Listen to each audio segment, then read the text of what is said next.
پر جمع ہونے کا صرف مقصد ایک ہی ہے، وہ ہے یوم آزادی کی خوشیاں منانا۔ میرے محترم بزرگوں، آج ہمارا جمع ہونے کا مقصد آزادی منانا ہے، لیکن ہم میں سے کتنے لوگ ایسے ہیں کہ جن کو آزادی کا مطلب تک پتہ نہیں ہے، یوم جمہوریت کیا ہوتی ہے اسے بھی پتہ نہیں ہے، تاریخ کیا ہوتی ہے یہ بھی پتہ نہیں ہے۔ میرے دوستو، آج میں یہ بتلاؤں گا کہ یوم جمہوریت کیا ہوتی ہے، جمہوریت کسے کہتے ہیں۔ میرے دوست، ایک بہت ہی لاچار زندگی جی رہا تھا، تڑپ رہا تھا، سسک رہا تھا، جھجک رہا تھا۔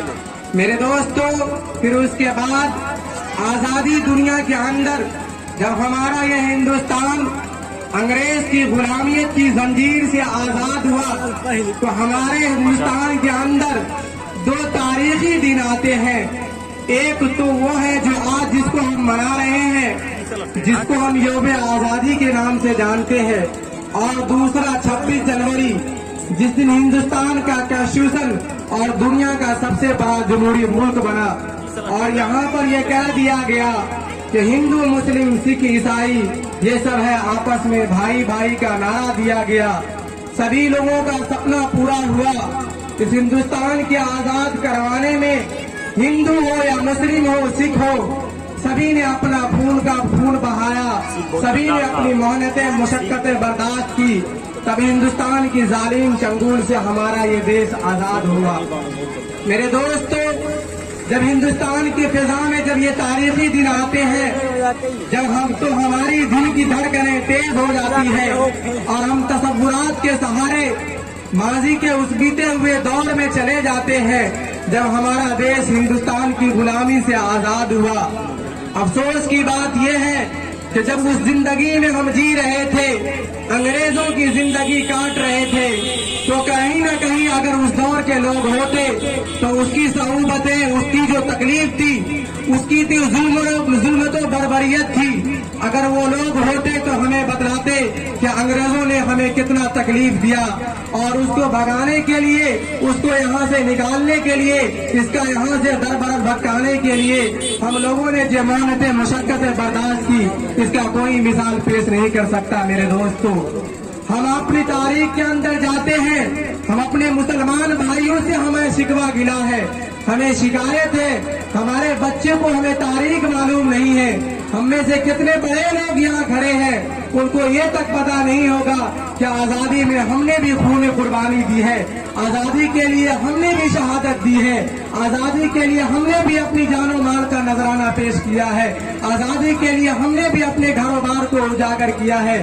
میرے دوستو، ہم میں سے کتنے لوگ ہیں جن کو یہ پتا نہیں ہوگا کہ ہمارے باپ داداؤں نے بھی قربانی پیش کیا آزادی کے خاطر۔ ہمیں بھی یہ پتا ہے کہ دیش کے آزادی کے لیے مہاتما گاندھی نے لڑائی کی تھی، ہمیں بھی یہ بھی پتا ہے کہ دیش کے آزادی کے لیے بھگت سنگھ نے کیا تھا، لیکن ہم میں سے کسی کو یہ پتا نہیں ہے تو حضرت شیخ الہند رحمۃ اللہ علیہ جو دارالعلوم کے مسرت کے بیٹھ پر پوری آزادی کے خاطر ہندوستان کے چپا چپا میں پھیل گئے تھے، ہم میں سے کسی کو پتا نہیں ہے۔ میرے محترم بزرگوں، میں اس سے بڑھ کر یہ بھی کہہ دینا چاہتا ہوں کہ ہندوستان کی سب سے بڑی آزادی اور سب سے بڑی جنگ جو لڑی گئی تھی وہ ہندوستان کے سب سے سیاہ دن، وہ سب سے کالا دن، دل خراش دن، جس کے دن کو یاد کرنا آج ہمارے لیے بالکل دل خراش کے بھی مناسب ہے۔ میرے دوستو، اس فوج کا کمانڈر، اس جنگ کا کمانڈر حضرت امداد اللہ مہاجر مکی رحمت اللہ علیہ تھے۔ ان میں سے کتنے کو پتا ہوگا کہ ان کے دور میں جو جب سب سے بڑے لیڈر تھے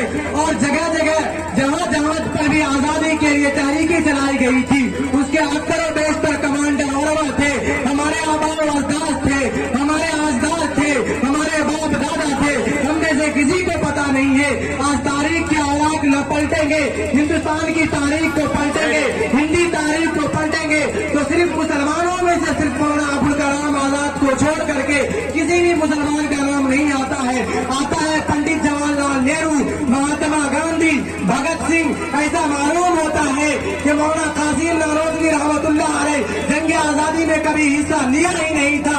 حضرت مولانا رشید احمد گنگوئی رحمت اللہ علیہ کا نام و نشان نہیں ہے۔ حضرت عبید اللہ سندھی، وہ عبید اللہ سندھی जिन्होंने हिंदुस्तान की अंग्रेजी के लिए तहरीक के लिए पहली बुनियाद डाली और दारुलूम के तहखाने में बैठ करके रेशमी रुमाल की तहरीक चलाई गई।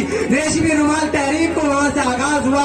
हजरत मौलाना महमूद हसन देवबंदी रहमतुल्लाह अलैह, जिन्हें आज शेखुल हिंद के नाम से जाना जाता है, उन्होंने अपनी रेशमी रुमाल को तहरीक को लेकर के अफगानिस्तान को लेकर चल दिए। इस बहाने की वजह से, इस करतूत की वजह से अंग्रेजों ने हजरत शेखुल हिंद रहमतुल्लाह अलैह को माल्टा की जेल में 11 साल की सऊबतें बर्दाश्त करने पर मजबूर कर दिया। मेरे दोस्तों, ये तारीख हम में से किसी को मालूम नहीं है। हमें पता समझना होगा। हम तमाम स्कूल में जाकर के, अक्सर स्कूल में जाकर के ये बतलाते हैं कि मेरे दोस्तों, आज हमारे बच्चे, हमारे नौजवान हमारी तारीख को भूल गए हैं। अरे दुनिया चाहती है कि तुम तारीख भूल जाओ, लेकिन हम ये अहद करेंगे कि हम किसी को तारीख भूलने नहीं देंगे। जगह जगह पर ये जब बतलाएंगे कि आजादी में जितना हक तुम्हारा है हमारा भी है, जितना हक तुम्हें मिलना है उतना हमें भी मिलना है, जितनी जमहूरियत तुम्हें है उतनी आजादी हमें भी है। जैसी इबादत करने के तुम हकदार हो वैसी इबादत करने के हम हकदार है। मेरे दोस्तों, इससे बढ़कर करके हमें ये कहा जाता है कि तुम जो है दूसरी शहरी के हकदार हो। सबसे पहले हकदार हिंदू लोग हैं और दूसरे मुसलमान लोग हैं। हमारा कॉन्स्टिट्यूशन बिल्कुल कहता है कि यहाँ पर रहने के हकदार बिल्कुल हम बराबर है। इसलिए जो ये कहते हैं कि हम दूसरे शहरी हैं, कि हमारी तारीख के अंदर, हमारी इस आजादी के अंदर बराबर का हाथ है। मेरे मोहतरम बुजुर्ग और दोस्तों, आज इससे भी बढ़कर ये कहने की बात है कि पार्लियामेंट के अंदर ये कहा जाता है कि मुसलमान हिंदुस्तान के दूसरे शहरी हैं। मेरे मोहतरम बुजुर्ग और दोस्तों, और जगह जगह पर एनआरसी और सीआर के जरिए से ये कहा जाता है तुम अपनी सर्टिफिकेट के पेश करो, अपनी पहचान को बतलाओ कि तुम हिंदुस्तानी हो। अगर तुम अपनी पहचान को नहीं बतलाए तो तुम्हें हिंदुस्तान से निकाल दिया जाएगा। मेरे दोस्तों, मैं उनसे पूछना चाहता हूँ कि तुम कौन होते हो हमसे हमारी सर्टिफिकेट मानने वाले, हमसे हमारी वतन परस्ती का सबूत मानने वाले। अगर हमें हमारी वतन परस्ती का सबूत देखना है, अगर मालूम करना है, तो जाओ आगरा के ताजमहल को देख लो, जाओ लाल किला को देख लो, जामे मस्जिद को देख लो। ये हमारी तारीख बयान करेगी, ये हमें बतलाएगी कि हमारे बाप दादाओं ने हमारे इस हिंदुस्तान के लिए क्या कुछ नहीं किया है। मेरे मोहतरम बुजुर्गों और दोस्तों, ये दिन जो हमें देखने को मिला है, जो हमसे हमारी सर्टिफिकेट माना जाता है, हालांकि हमने हिंदुस्तान को आज जो भी कुछ है तारीखी के अंदर, जो भी हिंदुस्तान के अंदर बड़े बड़े जो हिंदुस्तान को जीडीपी को मजबूत कर रही है, वो सब के सब हमारे बाप दादाओं का दिया हुआ है। लेकिन हमें जो ये कहा जा रहा है, हमसे जो ये सर्टिफिकेट मांगा जा रहा है, इसके सबसे बड़ा सबूत ये है कि हमने अपने बच्चों को पढ़ाना छोड़ दिया है, हमने अपने बच्चों को तालीम छोड़ दिया और तालीम दिलाना छोड़ दिया। इसकी वजह से हम पस्ती में चले जा रहे हैं। मेरे मोहतरम दोस्तों, अहद कर ले कि हमें अपने बच्चों को तालीम भी देंगे, आजादी की तारीख भी बतलाएंगे, हिंदुस्तान के हुकूक भी बतलाएंगे, जमहूरियत के वाकयात भी बतलाएंगे, तब हमारा इस हिंदुस्तान के अंदर सही से हुकूक मिल पाएगा। और कमा हक करूँ, हिंदुस्तान के अंदर जो जीने के उसमें वो लोग जी सकते हैं तो हम भी जी सकते हैं। आज हमारे जहाँ देख लीजिए, हमारे इलाके में जहाँ मुस्लिम की पॉपुलरिटी ज्यादा है, वहाँ तो मुसलमान अपने सही तरीके से इबादत कर लेते हैं, लेकिन जहाँ मुसलमान की आबादी कम है वहाँ जाकर के पूछ लीजिए, मस्जिद में इबादत करने के लिए जाते हैं तो वो डरते हैं कि नमाज पढ़ेंगे कहीं दंगा तो नहीं हो जाएगा।